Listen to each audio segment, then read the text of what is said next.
I'm Matthew Heines of Encounters USA. And if you don't know it, we do aliens, we do Bigfoot, and we do Dogman.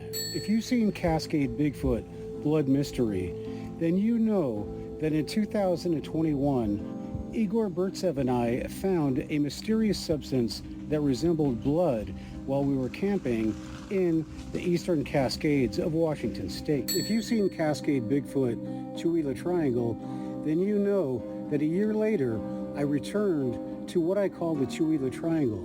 I interviewed a local reporter as well as local inhabitants who say that there is one suspect for the Cascade Blood Mystery, and that suspect is Bigfoot. If you've seen Cascade Bigfoot, Blood Mystery, remote viewed, then you know that I asked Dr. Simeon Hein and his Opening Minds Institute remote viewers to take a look at the Cascade Bigfoot Blood Mystery and see if they could find any kind of explanation for how that blood showed up in the tent. I also asked professional psychic Tish Paquette, and the results were amazing. And finally, in Cascade Bigfoot Blood Mystery Blood Trails, we are going to use science to hopefully help us find the answers to the Cascade Bigfoot Blood Mystery. So welcome to Cascade Bigfoot Blood Mystery Blood Trails.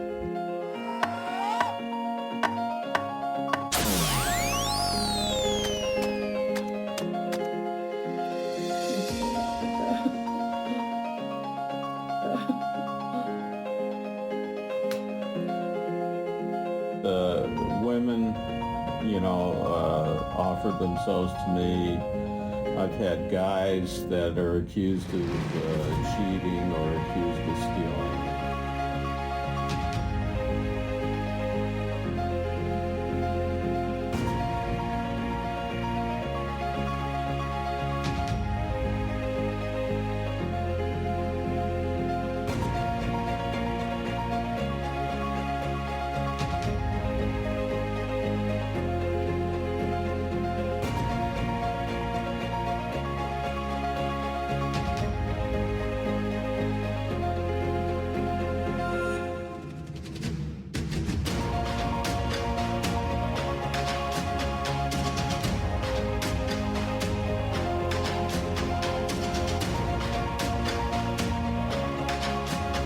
First thing we need to do is we need to actually check out the DNA. I have talked to the University of California, Davis veterinary lab, and they are the top veterinary lab in the world, especially for what we're looking for. They do police identification of blood samples. That is hard scientific data. So that's what we're going to do first. We're going to send this blood into the UC California, Davis.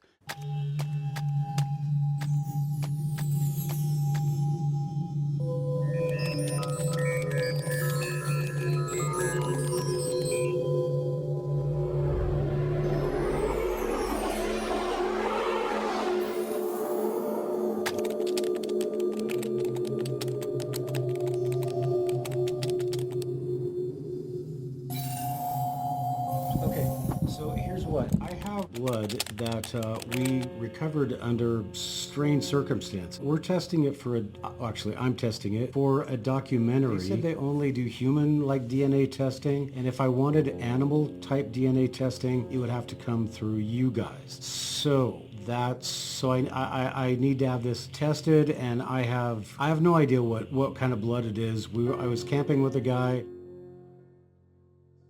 We were out doing a Bigfoot calling, and the last day we were there, we went to pack up the tent, and we were right by the tent the entire morning. There's no way anybody could have got into it. And then I was told by a DNA expert how to recover it with swabs. To get that blood tested. Those samples. Left it on some of it on the floor of the tent, have them tested. And DNA solutions will take at least a month and a half, maybe 2 months. And I'm trying to get this documentary finished. I'd really like you guys, because you guys do a veterinary test, and the best they could come up with is whether or not it's a mammal. So, given all that, can you tell me the process of submitting, who I would send it to and all that?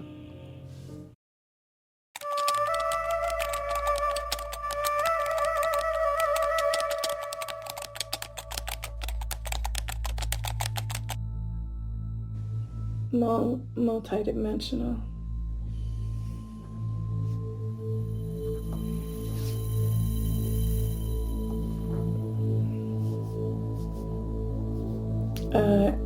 Out of the ordinary.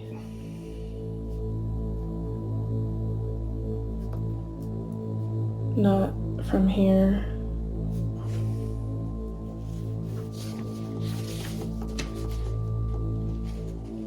Just like a unusual frequency that you wouldn't normally encounter, just like an unusual situation.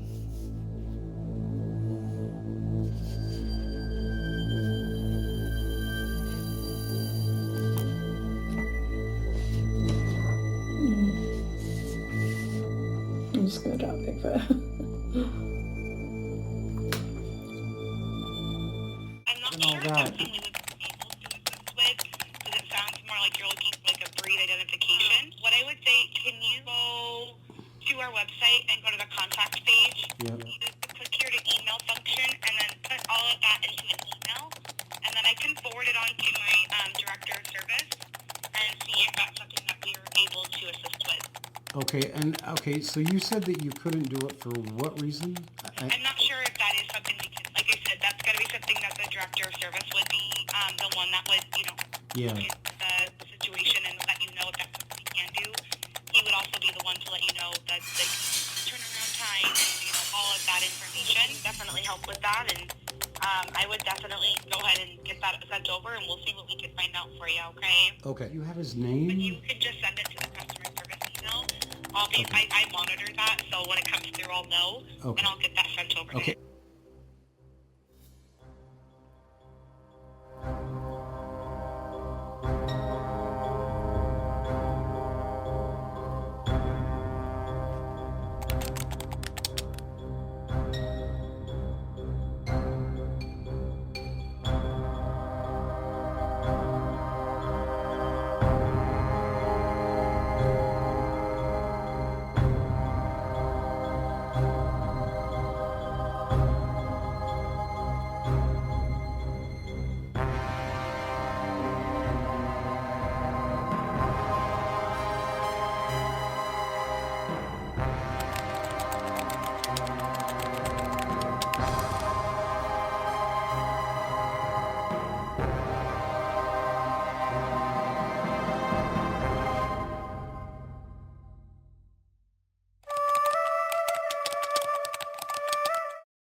You used the word land a couple times. Can you describe the land?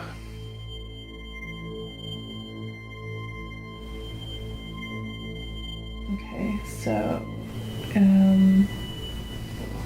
like trees,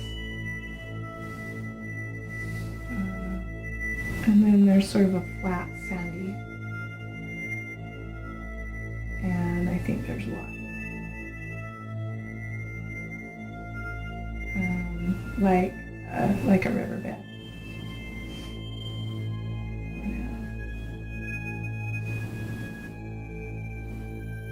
Like a sandy riverbed, and then there's like a hill that goes up her. Pretty steep.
Yeah, very pungent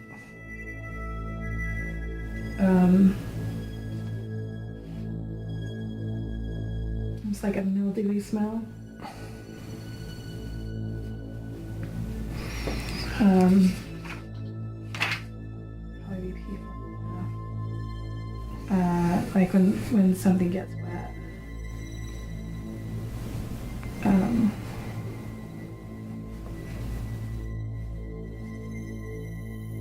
And it's in a humid environment.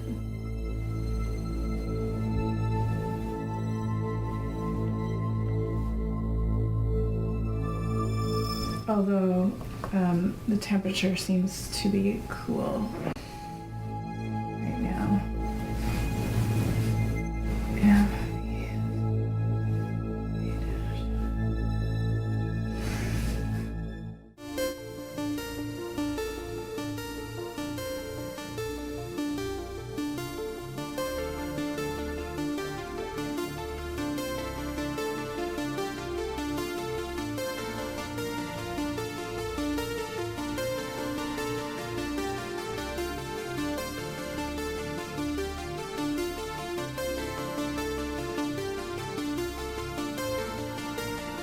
How's that? When do you need it there? As soon as possible. Tomorrow. It's fine. Can I give you another cue? Yeah. Purpose. Purpose. And purpose.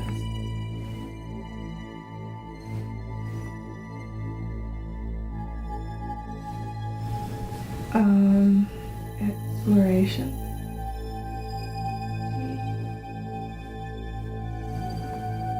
Contact.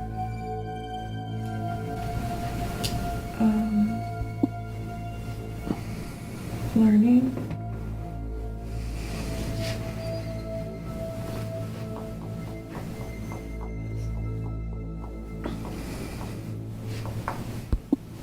Knowledge.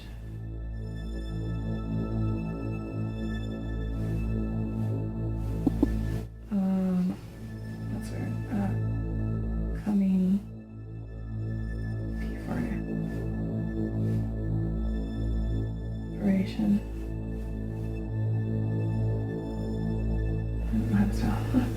Preparations for coming events. So of course there's the issue of whether or not we're telling the truth, and how do you test for that? Well, that's easy. You take a polygraph test.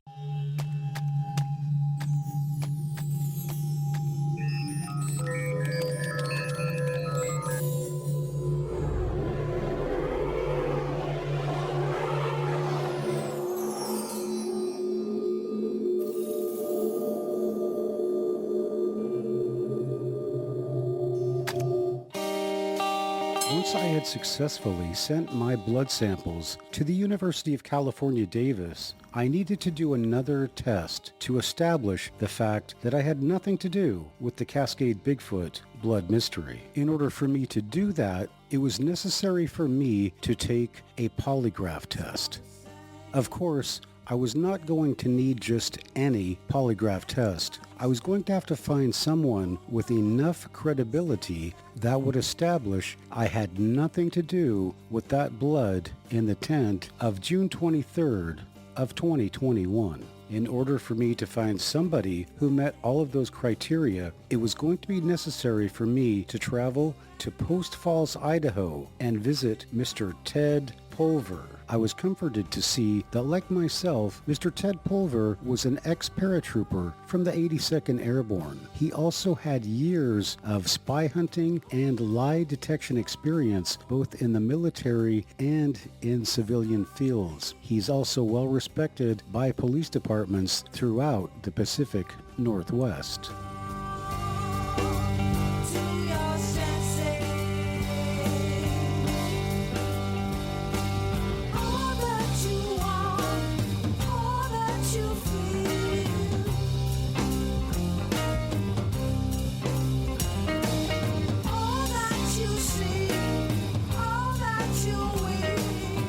into Ted Pulver's office and saw that he was already engaged in a very important phone call. Anybody else looking at that thing? And it kept coming back deceptive. Yeah, I don't know what's going on there, man, but there's something going on. So, yeah, I wish I could tell you something else.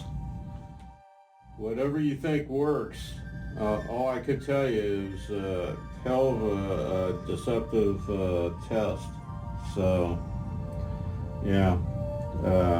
Normally, if I get close to non-deceptive, you know, I could grade with some leniency, and I could give you some suggestions, but man, I'll tell you, that thing came back hard DI.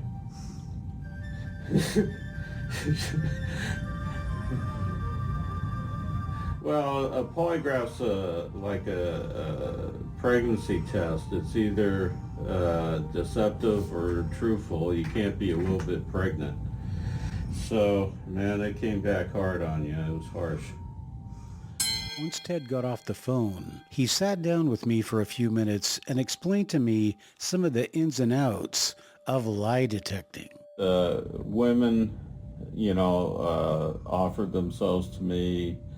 I've had guys that are accused of cheating or accused of stealing, and they'll offer me money or something like that. And, you know, unless they're willing to pay for my complete retirement and willing to pay for all the money I can make for the rest of my life, which they aren't willing to do, then I sort of laugh and say, well, can you pay me about $1 million, and then I'd be more willing to give you the judgment that you want.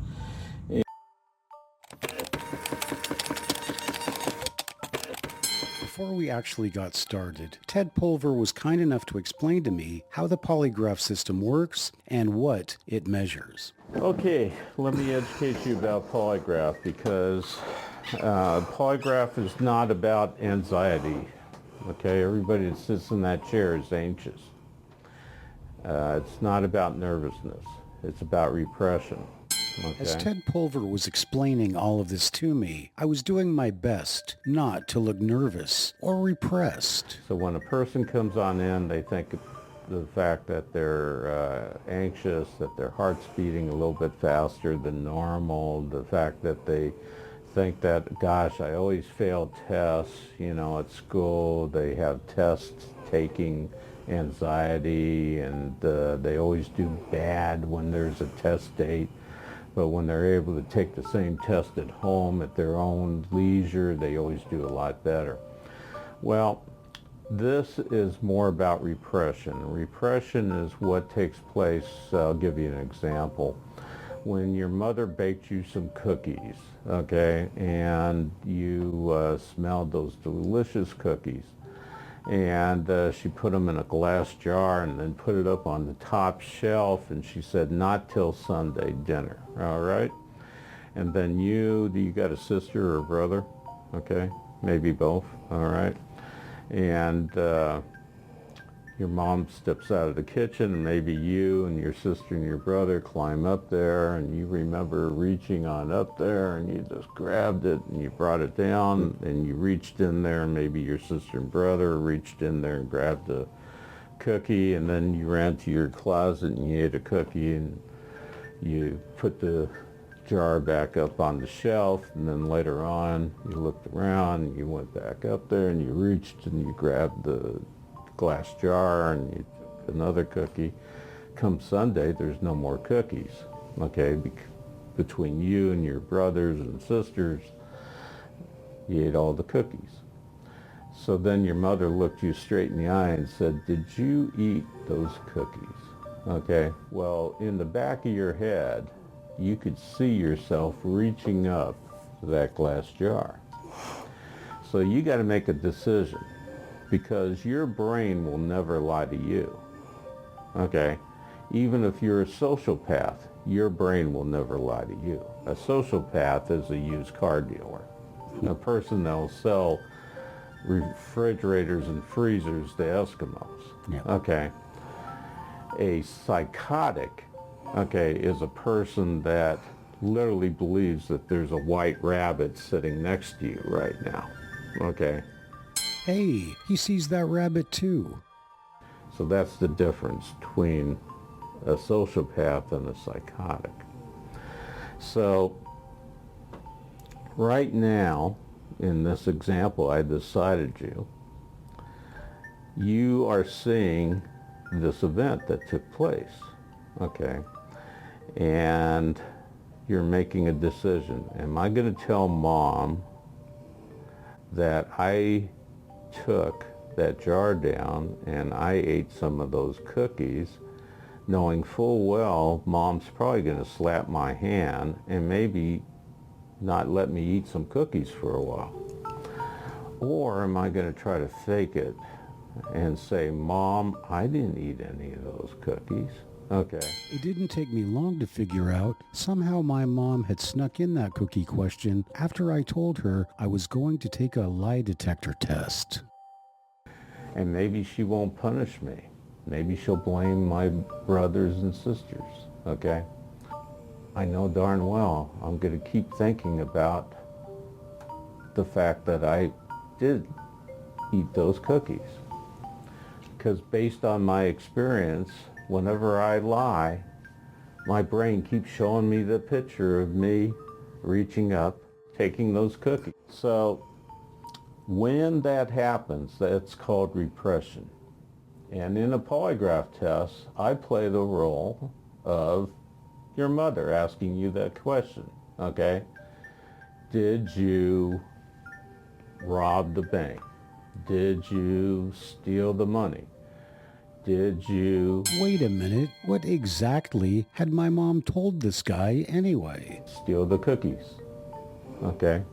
Or did you start the fire? Did you, whatever the topic of the polygraph test is. And if you're the one that started the fire, you're going to have a clear memory of lighting the match or pouring the gasoline, okay? You'll know the details that only the person that started the fire has, okay? So that is how the polygraph works. It's important everybody I polygraph understands how polygraph works, okay? Because a lot of people have an unnecessary fear of how the polygraph works. Fear? Does this look like fear?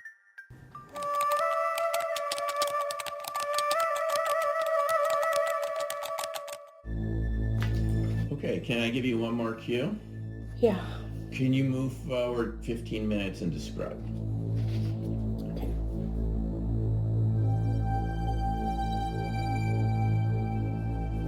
I hear a loud sound.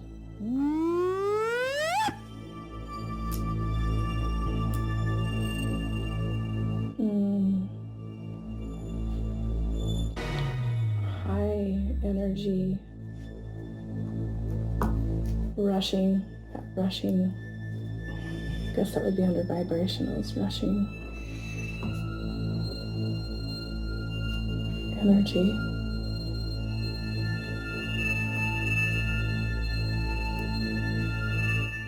Forward movement. Because knowing how the polygraph works also reinforces, if they're going to lie, how they're going to get caught too. So it has a double benefit. It reinforces, if you're going to tell the truth, that we're going to show your honesty, and it reinforces, if you're going to lie, that we're going to catch you on the repression. So After a lifetime of lies and repression, I was hoping Ted Pulver was just going to stick to the Bigfoot questions. now, what we're going to do is we're going to ask you questions, and we're going to go over what you want to be asked questions about, okay? So now we're going to get to the point where we're going to develop the relevant questions that we're going to be asking. questions he was going to ask me, I was starting to get a little bit confused. Previously, I had submitted via email a series of questions, all of which were designed to eliminate me as having anything to do with putting the blood in the tent in the Cascade Bigfoot blood mystery. Now, he was asking me to submit even more questions. I suddenly realized that the questions themselves were going to be a part of the polygraph examination.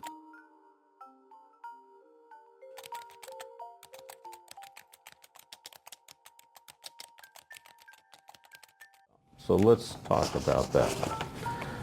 And no matter what information people call me up about, like the gentleman that just called me up on the phone and he said, hey, his mother-in-law is accusing him of molesting his own children. Okay.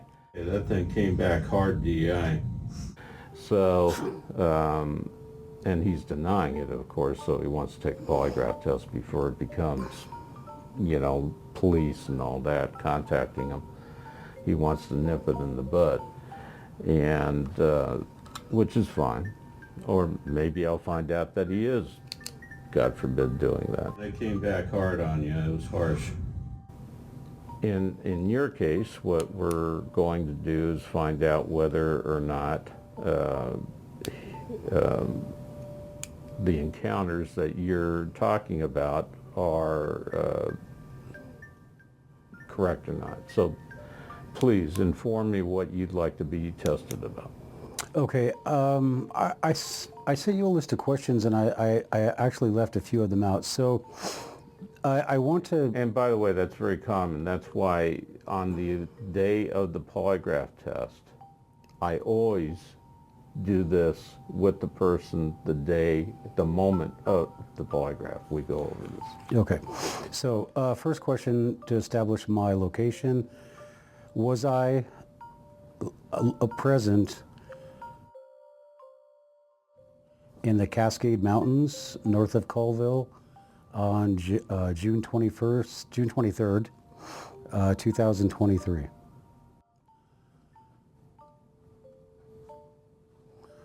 June 21st, 2023.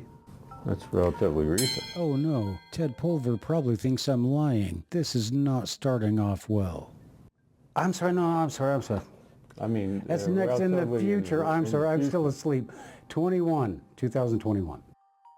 For the next 20 minutes, Ted Pulver and I went over the questions I had submitted, and I submitted new questions that were designed to reinforce and to eliminate any possibility that I could have something to do with the Cascade Bigfoot blood mystery. As we went along, I began to realize more and more that the questions themselves were becoming a large part of the polygraph examination, and the more we ventured into it, the less I knew what was actually going on.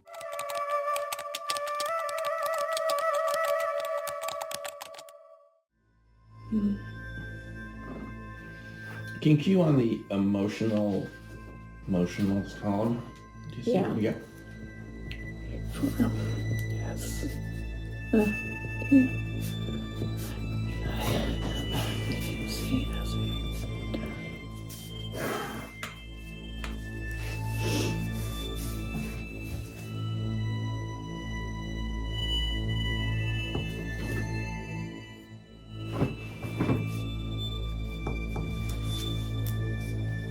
High motion fright.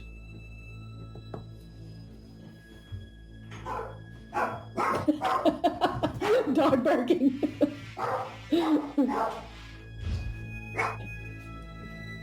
A big emotion, and kind of like there's two emotions. Okay. Two emotions. Can you describe?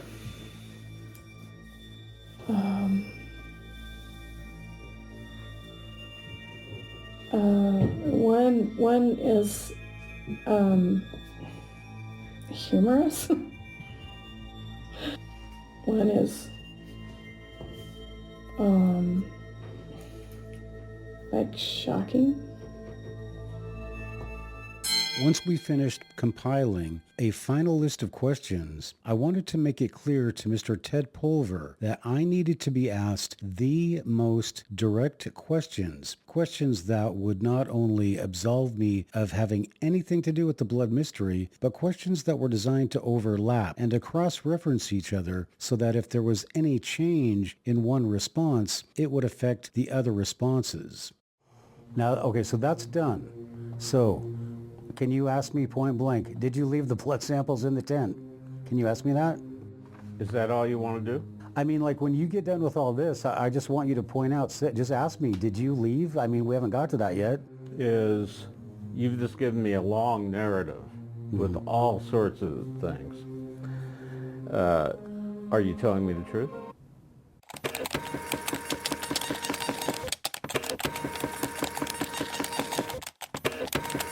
I'm going to ask you a bunch of questions that are going to be comparison questions and such for me to be able to gauge whether you're telling me the truth on the relevant questions.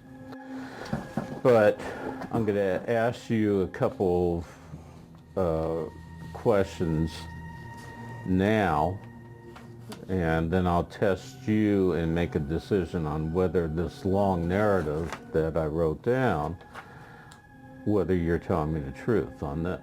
All right? Okay, and Ted, just so that's the first movie. That's everything in it. So anybody that watches the movie, they can say he's lying about that. He's lying about that. So am I? Let's see. Yeah. Well, that's what I assume that's what you're here to find out. Right. Okay. So now I'm going to get to work. Okay. All right?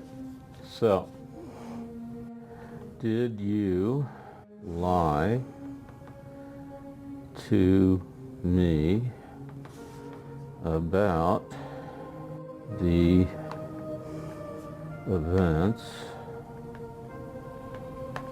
of June 23, 2021? Yes or no? So far, the test had been nothing that I had expected or anything that I'd ever seen on TV or in the movies. I wasn't hooked up to any apparatus. There were no needles popping across a graph.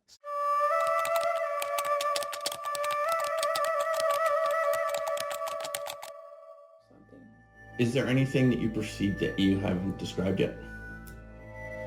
Before we do a summary. We'll do an interim summary.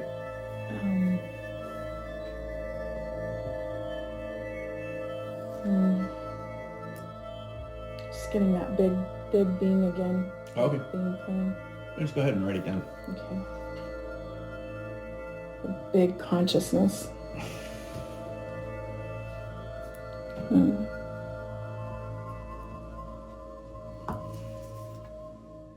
Expanding.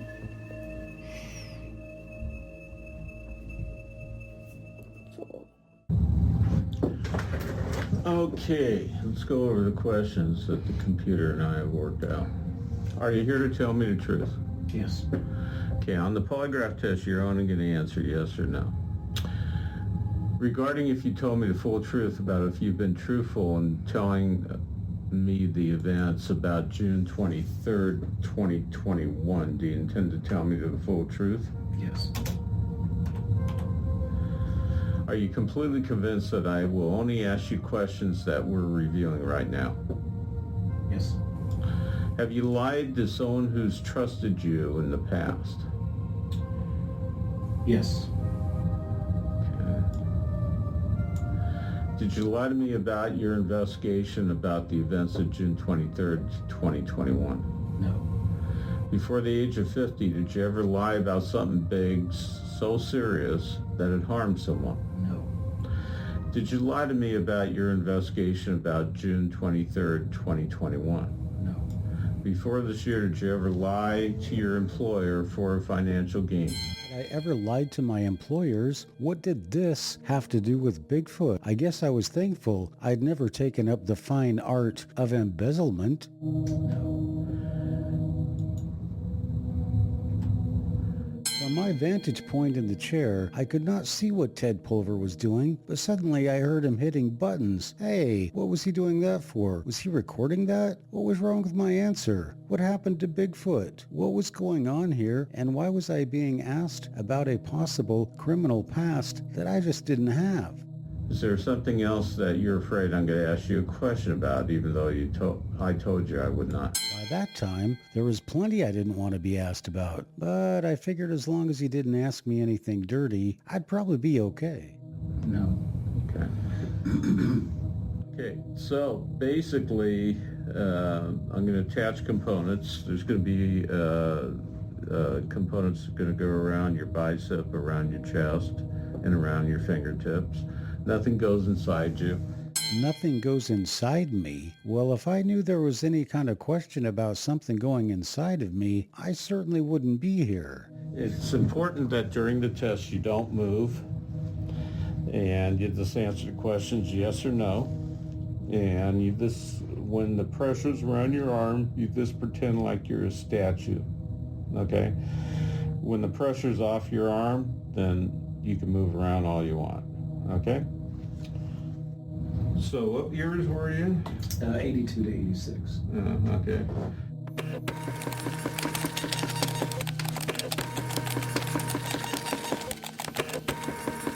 As polygraph expert Ted Pulver began to wire me in, securing the straps around my chest tightly and putting sensors onto my fingertips and then wiring them directly into his computer, I knew that this was going to be more of the polygraph that I expected and was going to grant me a lot more legitimacy, at least if I passed the polygraph. Okay, I'm going to increase the pressure around your arm. And then when you feel that pressure, then you just pretend like you're a statue. Then I'm going to ask you a stupid question about the lighting. Make certain that the instrumentation's working well since you're the first test of the day. Calibration check. By the way, each chart takes about 5 minutes, and then I'll give you a break. Yeah, I heard that they shut down Jungle Warfare School. Okay, first question's coming up, and I'm going to have you answer yes to the following question. Are the lights on? Yes. I'm going to have you answer no to the same question. Are the lights on? No. Okay, everything seems to be working good, so we're going to get on with the test. First question's coming on in about 10 seconds. Are you here to tell me the truth today? Yes. Regarding if you told me the full truth about if you've been truthful in telling me about the events of June 23rd, 2021, do you intend to tell me the full and complete truth? Yes.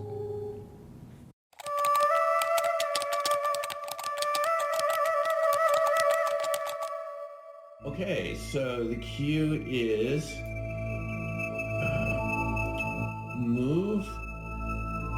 move to the target event and describe it.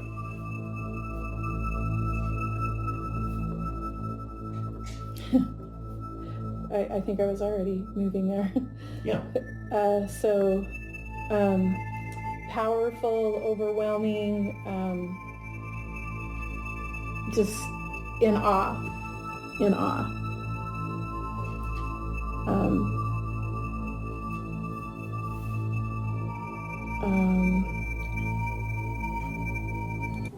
Are you completely convinced I'm only going to ask you questions we talked about in advance? Yes.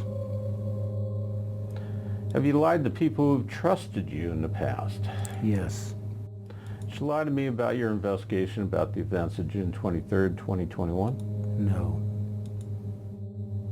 Before the age of 50, did you ever lie about something so serious it harmed someone? No. Did you lie to me about your investigation on June 23rd, 2021? No. Before this year, did you ever lie to your employer for financial gain of any sort? No. Okay. Okay, relax for a minute. Next chart we're going to do, it's going to be in a slightly different order.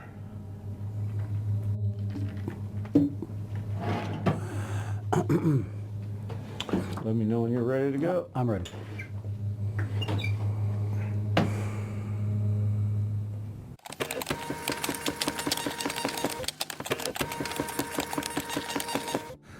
Well, okay, we've done the test, Ted, and before we even look at the results, I need to ask you a couple questions. The first thing is, you used the example of a psychotic when we started off, that there could be a little bunny rabbit sitting next to me. If I believe that, then I'm going to get a negative. And that is why psychotic individuals, percentage of the population based on what you see in New York and large cities. And the Democratic Party. Unfortunately. So what we have here is the upper graph shows respiration. The middle graph shows the galvanic skin response, which is basically your brain activity. And we measure it through the electronic stimuli to your sweat glands. And then we have your cardiovascular activity, which measures your increase in blood pressure as well as your blood rate. What we've got here, the conclusion in your reports. Well, before we get to that,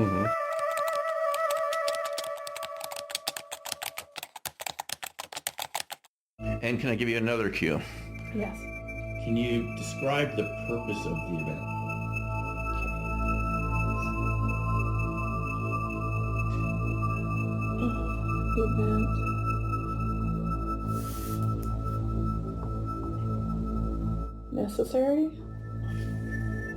Necessary for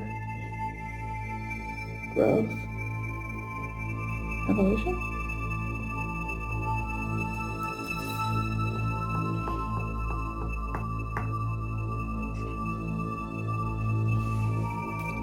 Knowledge,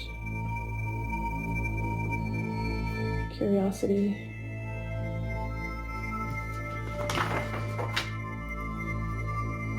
movement forward.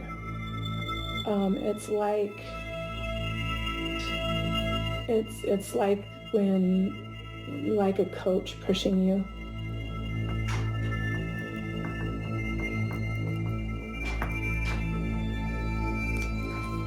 Like when your coach pushes you, like you think you're at your limit, but he pushes you even further, or she pushes you even further. That's the subconscious association. Interaction necessary.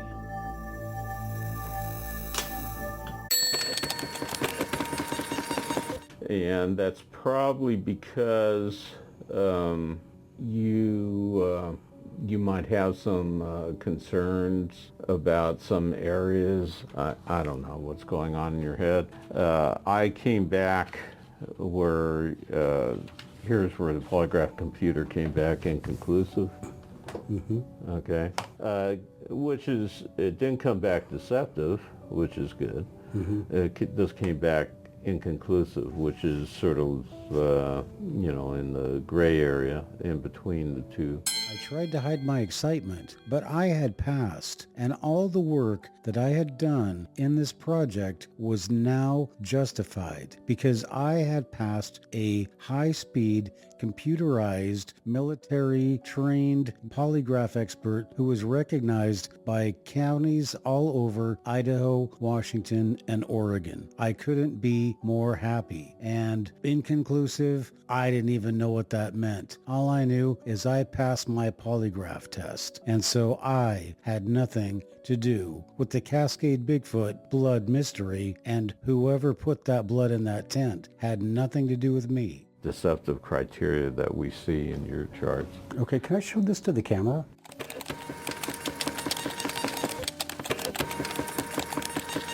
Knowing the results of the polygraph, naturally I was relieved But I still would not have been surprised had the results of the polygraph come back as what Mr. Ted Pulver describes as deceptive. And the reason for this is because if my subconscious had registered something that my conscious didn't, then wouldn't that show up in my physiological response? I don't know.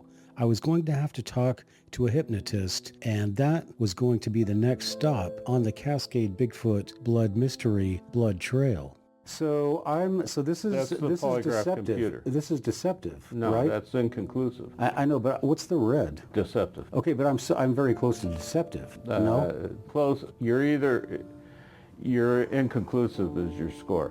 Okay, so Close don't cut it. if I'm being charged with a crime, what are you going to tell the court? That according to the computer, you're inconclusive, which means nothing. It means that it was not able to come up with a score for you. Okay.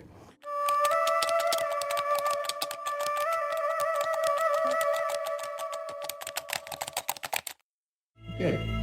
How about one more cue? Okay. No, describe the agent or entity most closely associated with the target event.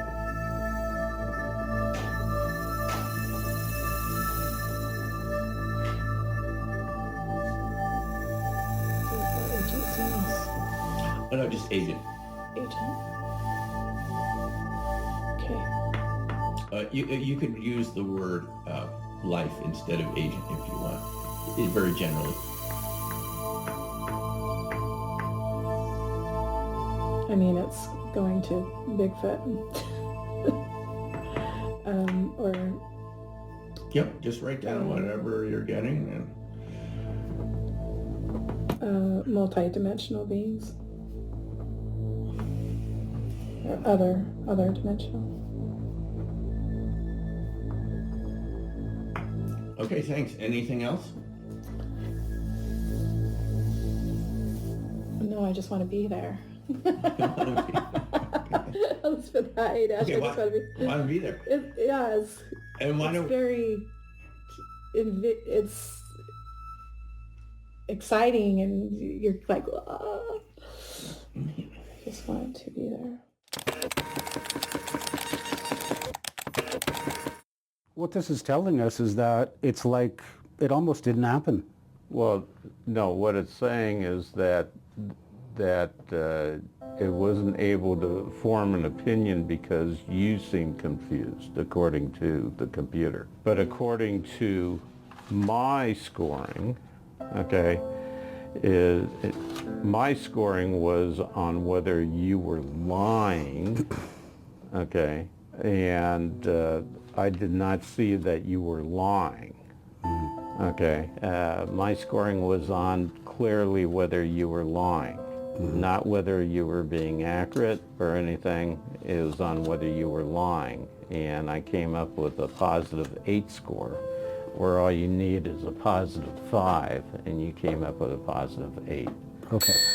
8 out of 10. Of course, as I mentioned earlier, I wouldn't have been surprised with any different result, but 8 out of 10 pretty much pointed out that I had no involvement with the Cascade Bigfoot blood mystery. Or, to put it in Ted Pulver's words, I wasn't lying. You passed my numerical evaluation, period. Okay. And the statement being? The statement that you gave me that you did not fabricate it. Okay. All right. Okay. So that's what you gave me, and that's what I tested you for, and you passed that.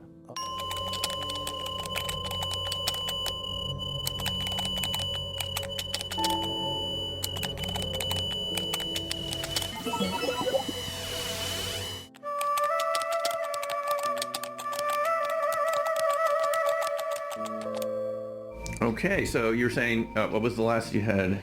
So I got something male and intelligent. Yeah. And then something orb-like, the number 4. I don't know what that was.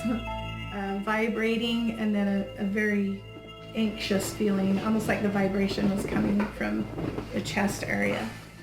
And then from that, it was weird because it turned into an open, loving feeling. And then there was something coming from above, almost like a flow of energy from above, and a V shape. And then this flow from above was like a downward funneling of energy, and I kind of drew that in the phase 3 picture. I was glad to have been passed on Ted Pulver's polygraph. That was a lot of pressure. I didn't understand what inconclusive meant, but he said I wasn't being deceptive, and that was enough for me. So where do we go from there?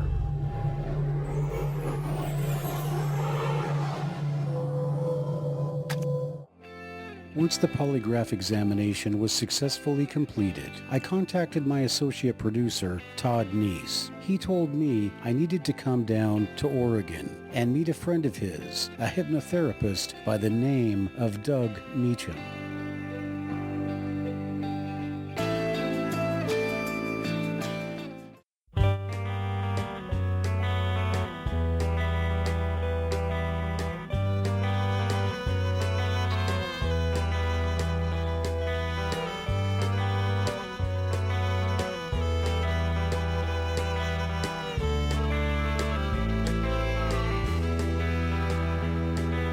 Many man dies with secrets. Secrets can never be told. When you're in the grave, your secret is safe from the lights on you.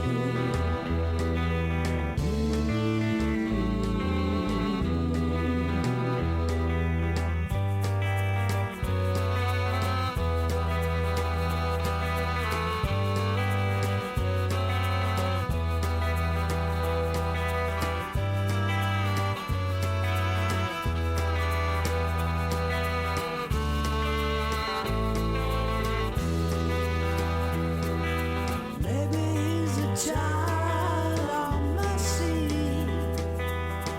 Maybe he's a child of sin. But he's someone's child, so spare a thought. Spare a thought for him.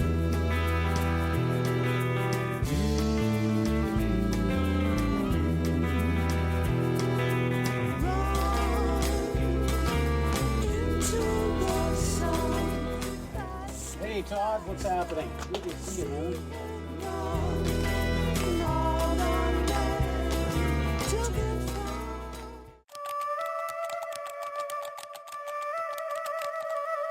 Came through, and then I had another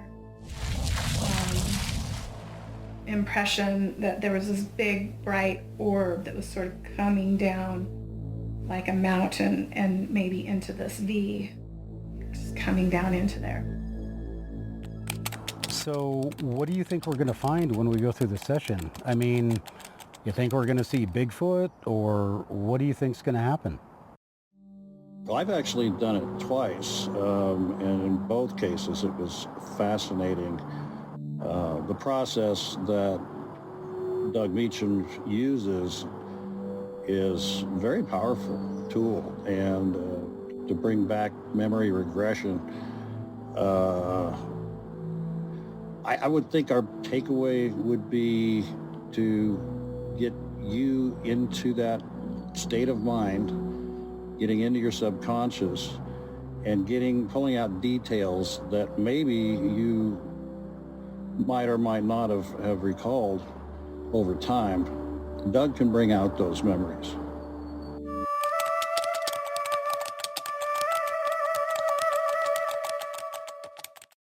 I got sort of this old building with a basement that was musty. I think that was where the musty smell came in. And so I A-dashed that to let that go. And then again, I got sort of this ghost-like etheric being feeling. So I put that, let that go. And then also I A-dashed the male being. It'll eliminate any possibility as to your involvement through this experience that you had. And I think that will go a long ways, along with the polygraph test, to show that you're being absolutely sincere and honest. And these are just two great methods to come to that conclusion.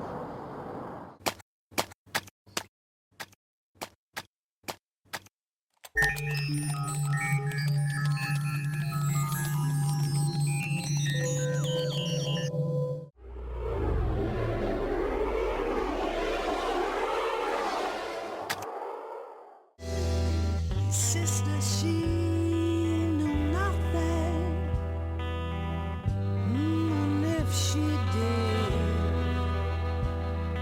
she would keep her mouth shut. Yes, his secret was safe for him.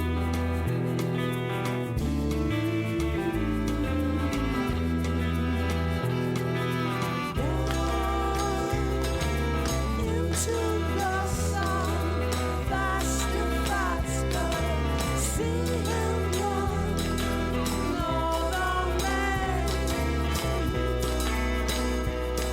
oh man.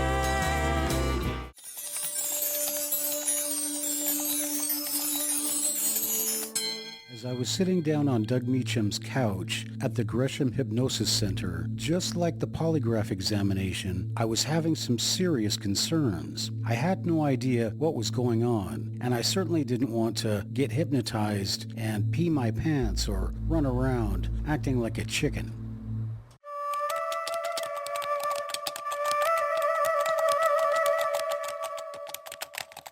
I got the light blue color again, white. I got sort of a moving, circling motion, and then it sort of made me feel a little bit nauseous.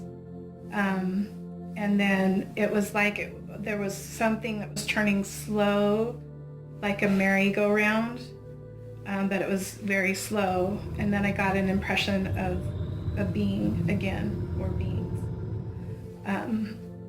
I got a cool and bright sensation in the lower right hand part of the target, and then again I got this energy from above coming down.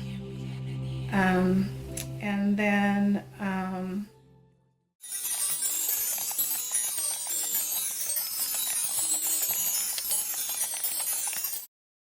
what I do with witnesses, people who have experienced whether it's Sasquatch or anything else, I use a combination of things in hypnosis. One of them is called ultra depth. Ultra depth is a process that really gets you super relaxed, which... As Doug Meacham mentioned being super relaxed, I became super concerned. I would be so relaxed, I peed my pants. Well, I figured if I did, I could always edit it out later. bypasses that critical part of your mind. Yeah, because that's the one that's going to get in the way. It's also the part that confabulates. It says, oh, hey, this sounds like a great idea. Let's say that. So we move that out of the way. And the way we do that is exercise. Not exercise, but relaxation. The other part of the process is something called a cognitive interview. And the cognitive interview is a structure that was actually developed in Stanford. The Los Angeles Police Department uses it. It's a structure of interview that allows us to go from before what happened and move through it. And then we can rewind it. We can drop you in the middle and have you go either way. Because if we can get continuity in all those directions, then we know that the memories are accurate. As I listened to Douglas Meacham talking, it began to sound more like a polygraph test than a hypnotherapy session. But in the end, I was happy to have something else that would verify what took place during the events of the Cascade Blood Mystery. So I was willing to undergo the hypnotherapy session and see if there was anything that was registered in my subconscious that did not register in my conscious. And I think that will go a long ways, along with the the polygraph test to show that you're being absolutely sincere and honest. What my purpose is, more than anything, is to help you recall. It's not a lie detector. Aha, there it was. Lie detector. Even though he said it wasn't a lie detector, It's not a lie detector. it was still a way of detecting lies. It was a way for my associate producer Todd Neese and hypnotherapist Doug Meacham to find out if my story had any credibility whatsoever. It's not going to prove anything other than we are able to get more information. And I will let you know that most of the people I work with are like, wow, I did not remember that. That's something that just came up. And then we validate it. You're being absolutely sincere and honest. That's how I do this. It's a really simple process. Your concerns I will address as well. One, no matter what you're doing, you're in control. No matter where we're at, no matter what I'm saying, you are in control. If you want to open your eyes and say, Doug, we are done, we are done. I can't keep you in hypnosis. Hypnosis, for this purpose, is like daydreaming on purpose. You're relaxed, you're lost in thought, you might lose a sense of time, you may not remember what someone said when they were talking to you. You might need to have a couple of, hey, Matt, before you come back. But just like in a daydream, you're going to come back if you need to come back. I couldn't see any reason for Doug to have to bring me back, unless, of course, I peed my pants.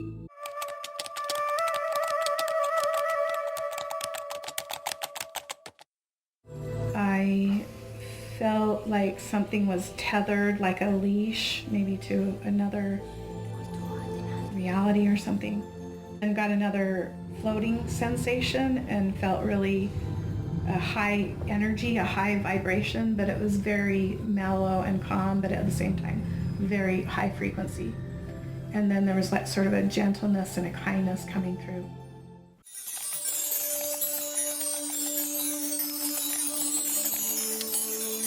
So when this session is done, what are the possible outcomes that you foresee? The outcome is that you remember more. Okay. And we do it accurately. Okay. And so you were trying to bring out what I saw, not in my conscious, but what was registered in my subconscious. Is that correct? Right, exactly. Because this is what happens.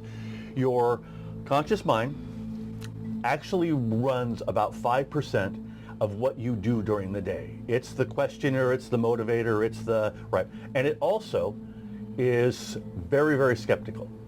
The subconscious mind is the part that runs about 95% of your perceptions and your behaviors.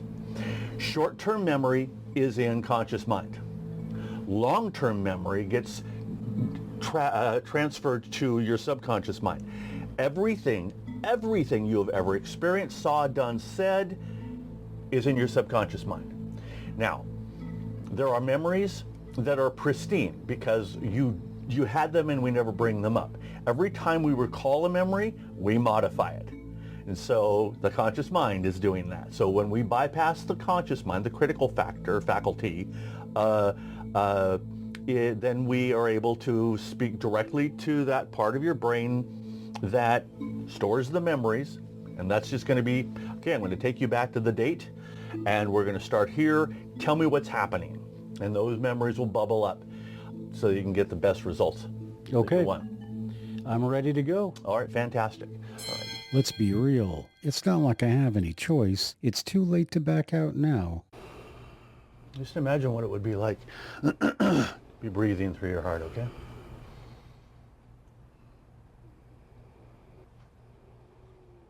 Now I want you to think about something that you're really grateful for.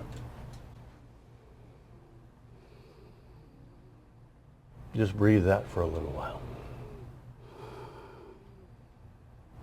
I'm going to shake your hand again. Remember, this time, every breath you exhale, every beat of your heart, going deeper and deeper, more and more relaxed. So that when I drop your arm onto the chair again, you can just let yourself. As I touch your shoulder here, I want you just to trust your unconscious mind. Just trust your unconscious mind, Matt, to take you exactly where you need to go. As I fell deeper and deeper into a hypnotic state, I was thoroughly surprised. First of all, I was fully conscious of everything that was going on around me, but I could not, for the life of me, move any part of my body. I was completely limp. And with every number that I count, I want you to become aware of that number.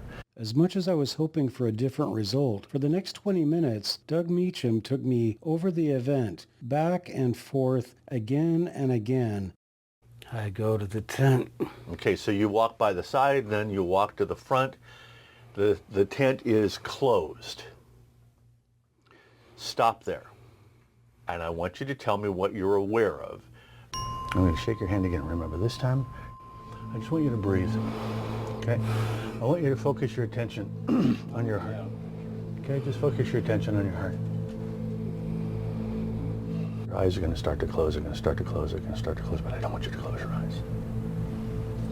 You just notice it closing, closing, closing, closing, closing, closing, but not closing. But in spite of all of his best efforts, nothing changed in the recollection, at least from my subconscious. Not closing at all. All right. And just watch here. All right. All right. Say. What did this mean? Well, it meant that the story that I gave had not changed any, but it also meant that there was nothing unusual in what happened, at least until...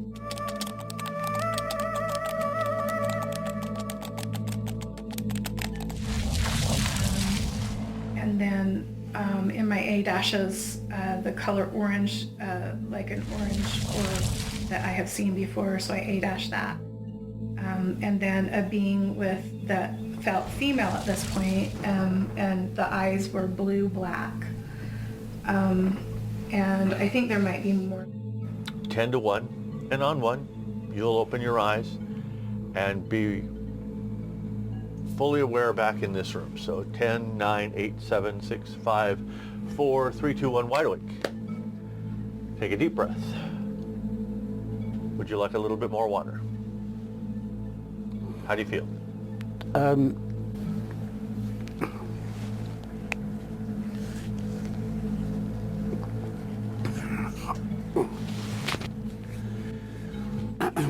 I'm fine.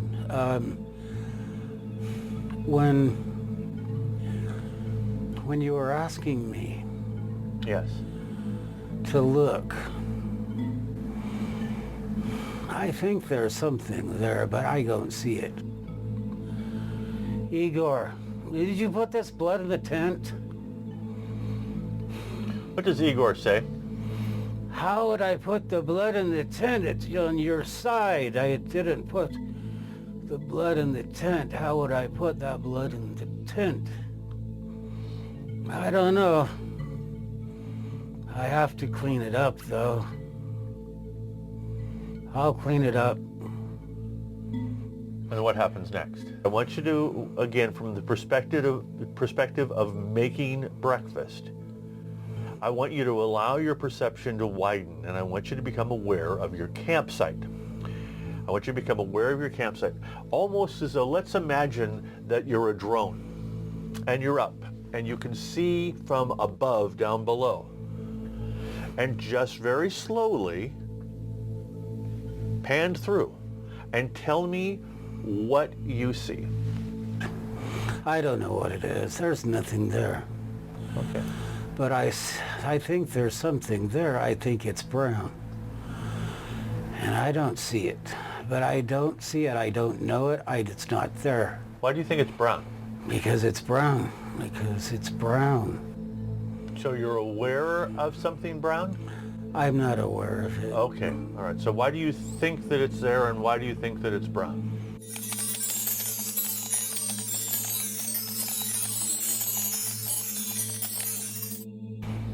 It's like a movie.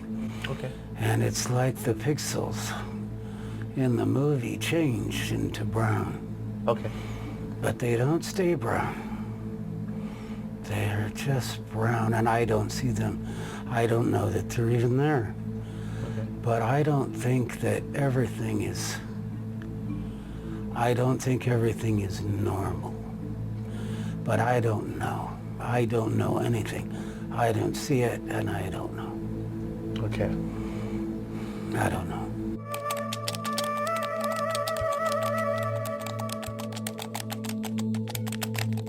What did you get for origin? Origin, well, Of the oily. I kind of got, I got that it came from the being. Okay. So I'll put that under. I just want to go home. There you go. All right. Can you do me a favor? Hold out your hand like this. Good. Now hold out your other hand. Just let it go. All right. Rest your head back. And put your hands down.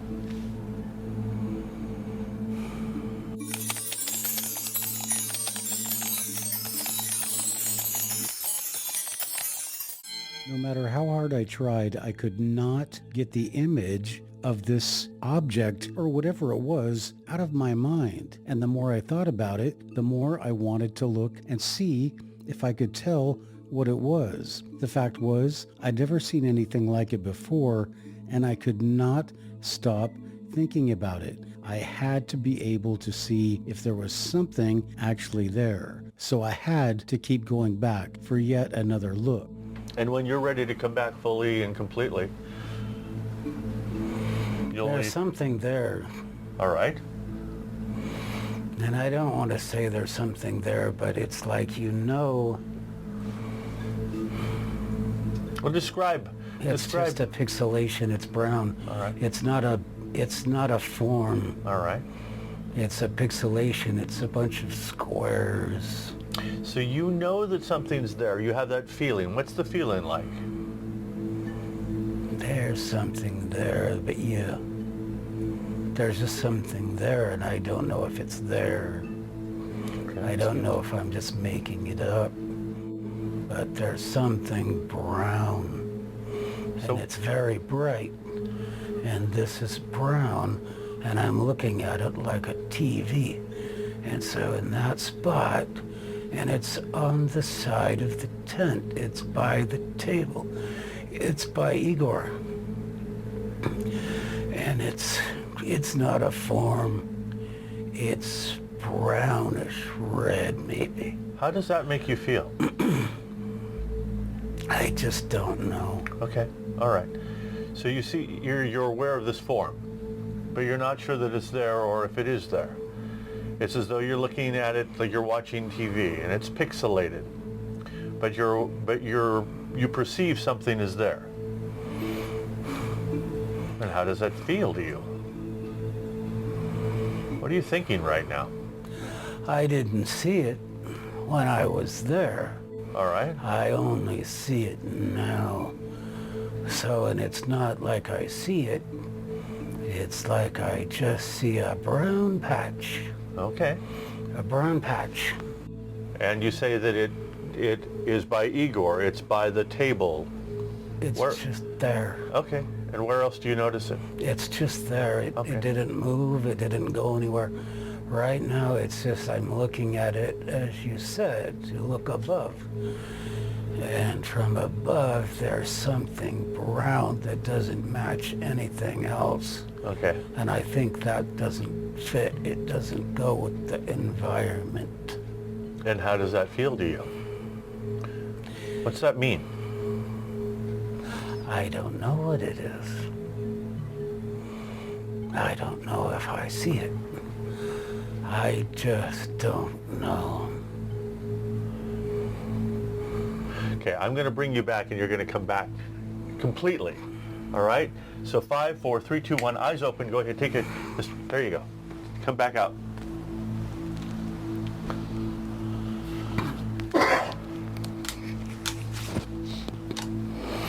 Have some water?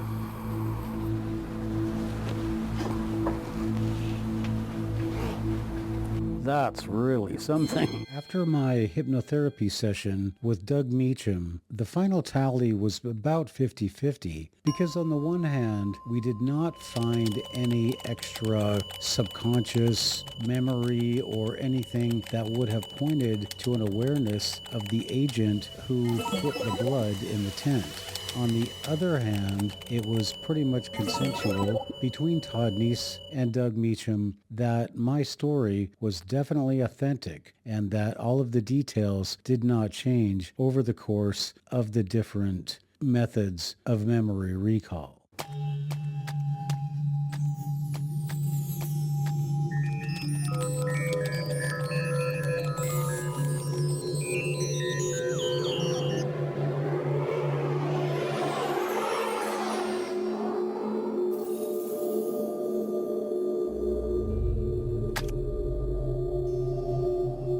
For my documentary, Cascade Bigfoot, Blood Mystery, Remote Viewed. During the filming of that movie and the subsequent editing, there was not time to include this segment of the interview in the original Cascade Bigfoot, Blood Mystery, Remote Viewed. So here is Tish Paquette inside the tent of the Cascade Bigfoot, Blood Mystery. All right, so I'll just show you this very quickly. This is pretty much how it was, and right where you're standing, pretty much right in front of you, that was where the blood was. So, Were you guys sleeping parallel like this? We were. Because that's what I see, and I feel a really heavy the tent seemed a little more when I saw it from above.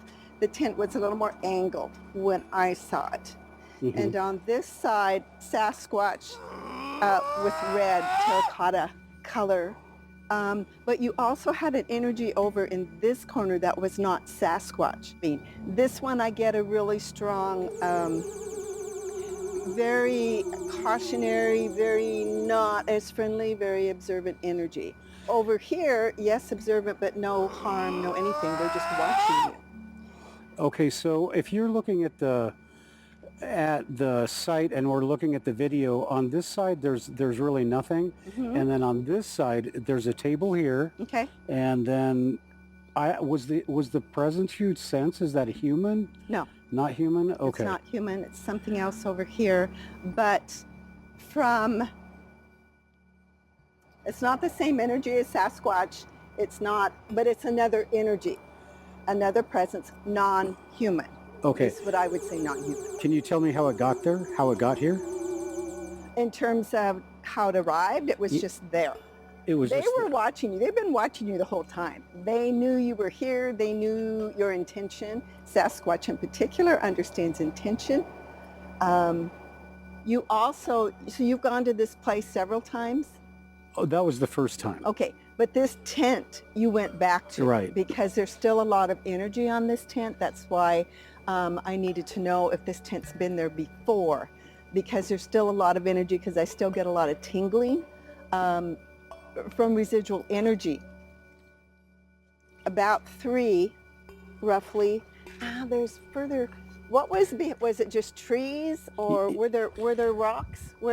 Trees, just trees. And. But if you go further back. And was there water? Where was the water? Right to the left. Okay, because that's where I'm sensing the water. Okay, good. Well, there has to be some rocks over there. Sorry, I'm just saying. Well, what there is a picnic table, and those are made out of concrete and wood. Oh, okay. So which another remote viewer picked up on right away. Okay, that makes sense. Also, I don't recommend coming to this space again until late summer. And the reason is I'm getting a feeling that over here is more of a birthing. There are babies that they protect, so they're keeping an eye on you.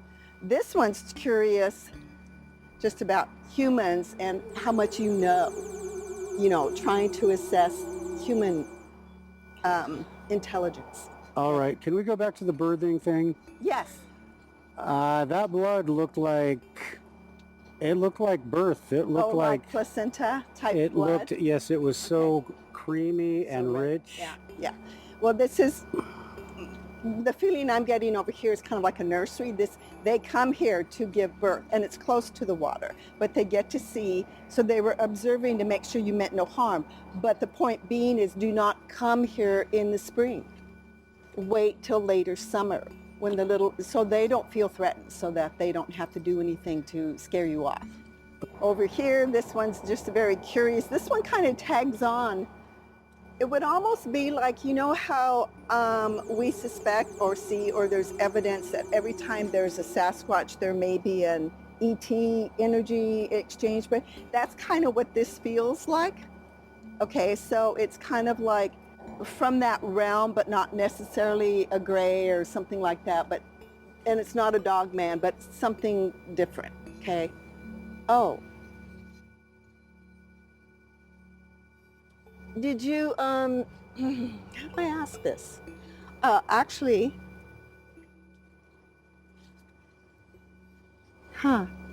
did you notice anything in the sky that night or any? Absolutely. Okay, because this looks like a Nordic. Do you know what that is? Yeah. Okay, because this now has morphed into a really tall, thin. I've seen this before on some other person's property. So it was just a glimpse kind of showing me that, and then retreated back. But this is protecting their young. And they kind of laugh at us. They laugh at humans. We are comical to them. They're very, they are very, I don't want to necessarily say primal, because they're highly intelligent and they know a whole lot more than we do. We're the primal ones. Yeah, but think of what he's thinking about me. I mean, that blood was in the tent and I threw it away. Oh. So they must think I'm a complete fool. Oh, no. But can we just, on the remote viewing, Yes. they talk about purpose and intent. Mm-hmm. Can you get anything that talks about purpose and intent for why they did that or would do that? Well, I can. I'm not sure it's something you want to hear. They're like, oh, here's another one. Here's another one trying to prove us. Here's another one trying to get more evidence than anyone else has gotten. And that wasn't the point. The point is, and you mentioned the blood, and it's not about the blood. It's about your journey and where it's going to take you. But it's more of a personal journey.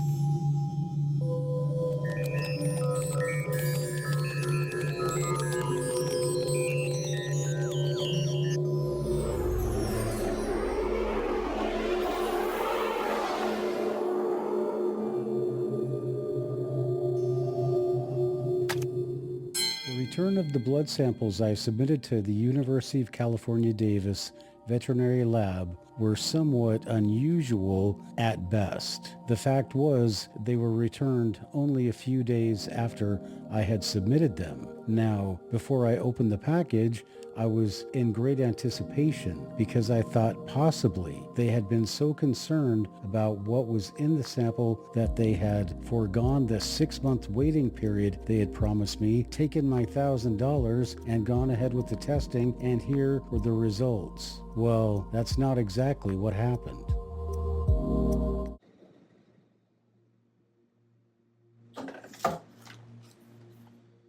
Four days ago, I went ahead and I mailed this. This is the blood sample that was taken on June 23rd of 2021. I mailed this just 4 days ago with the specific instructions that this was going to take at least 4, possibly 6 months.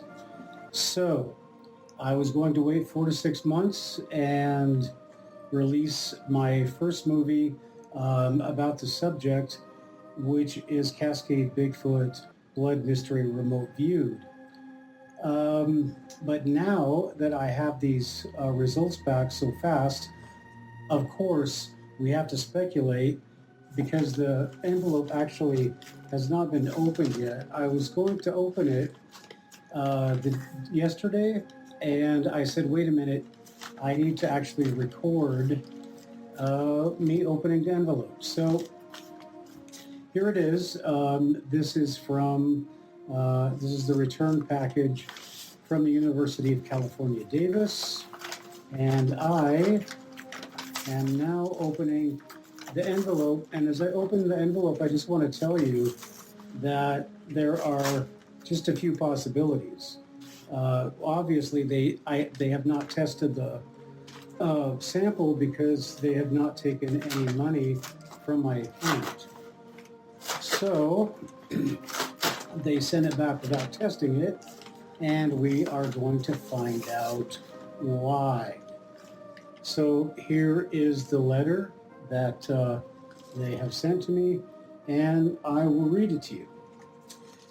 Hello, Mr. Hindsight. I guess that they think my last name is Hindsight. I was forwarded your correspondence with Ms. Kuhn based on the content therein. The veterinary lab will not be able to provide testing services as the questions you are asking cannot be answered by the tests we perform. Good luck moving forward. Robert A. Gran, PhD, Associate Director of Service, Forensic and Test Development. So basically what this is saying is that they found out that, we were looking for Bigfoot blood and we're not going to test your sample. There's no reason why. And so that's another thing that we have to find out. Now, obviously, they're not going to test it because they found out, you're talking about Bigfoot blood. Because in my correspondence, I specifically said that they would find, if it was in the odd possibility that it was Bigfoot blood, they would find that it was female mitochondrial DNA and unknown male, which was what Melba Ketchum found. So there you have it. Here is my response from the UC Davis Veterinary Lab, the #1 lab in the United States. Now, naturally, I was a little bit disappointed when I got the results of the DNA testing from the University of California, Davis. I thought they were actually going to go through with the results. But on the brighter side, at least they didn't charge me $1,000 and then do nothing. So they sent me the test back, and as you can see, the reason they sent the test back was because I alluded to the fact that it might be Bigfoot DNA they were looking at.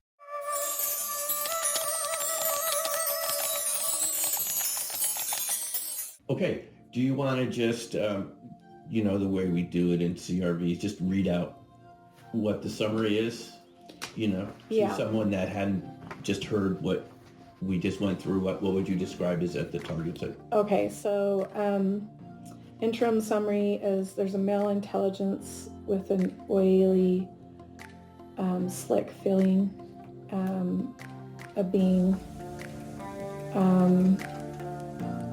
He's dark colored and red eyes, smells musty and pungent and mildew smell. There's land with trees that's rocky, sandy and steep. The energy is a high vibration with an unusual frequency, and then a rushing forward energy. The emotions are high, and there's an emotion of fright, a very high energy, and then there seems like there's two emotional sources. They're both very big emotion, but one was like humorous and one was like shocking. And then the purpose is exploration, curiosity, contact, learning, and knowledge. That's what I have so far. All right, well, thanks a lot, Terry. So this, just for people that have never seen CRV session before, this is by the book, CRV protocol, right? Yes. Yeah. Where you just write everything down and you don't interpret it, you just record it. So thanks for the session, and Okay. Well, I'll get back to you. All right, thanks. Bye, everybody. So, with Doug Meacham's hypnotherapy session out of the way, with the polygraph session finished, with the DNA test not finished, we have basically come to the end of the Cascade Bigfoot blood mystery, at least the blood trails part, because we have found that the hoax question of it is not a possibility. Did I see Bigfoot in my subconscious? No, I didn't. Did I see something in my subconscious? A definite possibility. Did the DNA testing, did it come up with anything other than the fact we cannot rely on science to answer any of these questions? And that is not really a surprise to me. So, in the end of the Cascade Bigfoot blood mystery,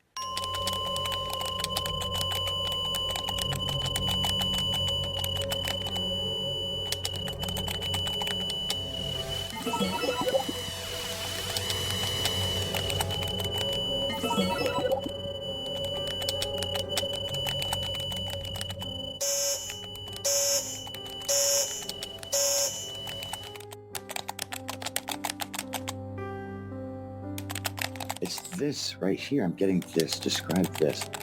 All right, I was getting this leader, getting 4 years, segments of education, segments of leader, of a good man. Admire the central figure. Yes, sir. He's got skill. He's got some skill.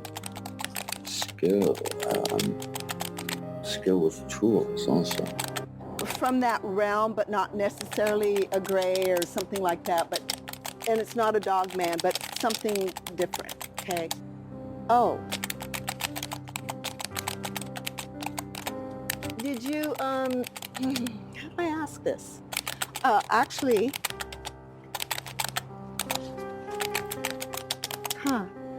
did you notice anything in the sky that night or any? absolutely. Okay, because this looks like a Nordic. Do you know what that is? Yeah. Okay, because this now has morphed into a really tall, thin. I've seen this before on some other person's property. So it was just a glimpse kind of showing me that, and then retreated back.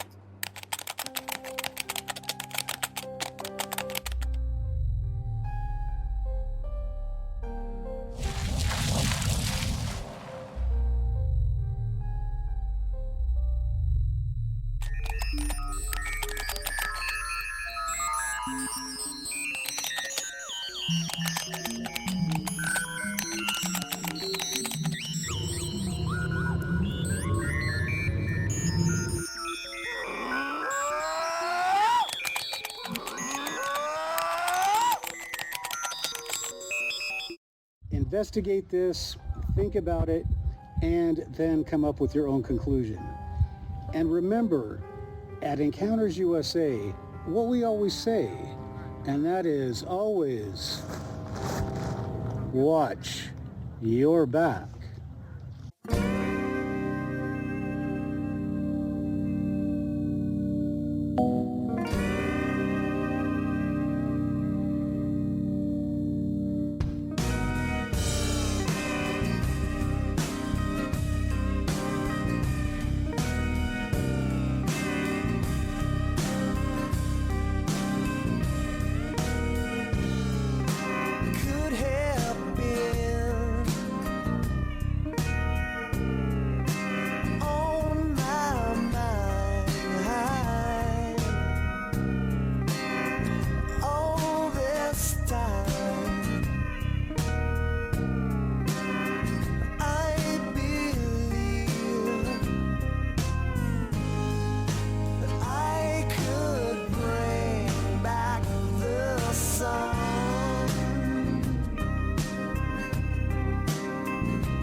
naturally.